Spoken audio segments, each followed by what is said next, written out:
rashin Aisha. Zan je na ganta Aisha yau gani cikin garin Sakkwata.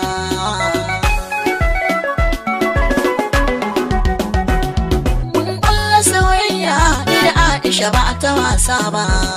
Kaunar mu ta yi nisa ba mu taɓa gama da jiguna ba. Ta soyayya ni da Aisha waya ta zama sandari. Ita na a jihar Sakkwata, a ni ko ina a jihar Zamfara.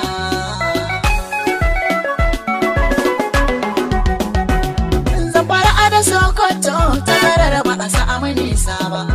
Ai koya akwai nisa sanadin sa ba zan yi inje ba. Aisha na aga hoton ta aga hoto na mun amince da juna. Faɗa wa ummina ta ce ka riƙe ni da Sakkwata.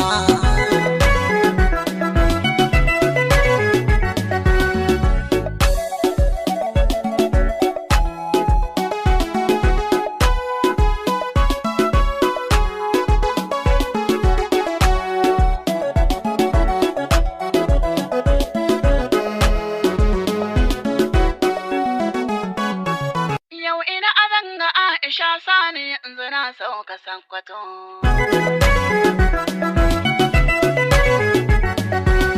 Ni da ita mun saba a waya a kullum muke fira. Wani a waya wata rana aka ce mini sa'ar saurara. Na san ina son ka ya ushe zangan ka rayuwa sai da kai. Ka zo cikin lokaci ta ce mini dan ka fidda ni kewa. Washe gari na neme ta sai nan ji a kashe layinta. Daga safiya har zuwa anar babu muryarta. Washe gari da na tashi na sake neman ta sani ban ji ta ba. Sai na yanke shawarar dole na ɗau hanyar garin Sakkwata.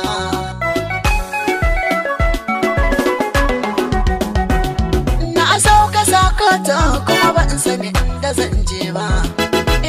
Ina soyayya ya aka wadda da kan tunanina. Ya azanya inganta mi iya same ta sahiba Aisha. Allah ya sa ki na araye idan kin ji ini ban barke ba.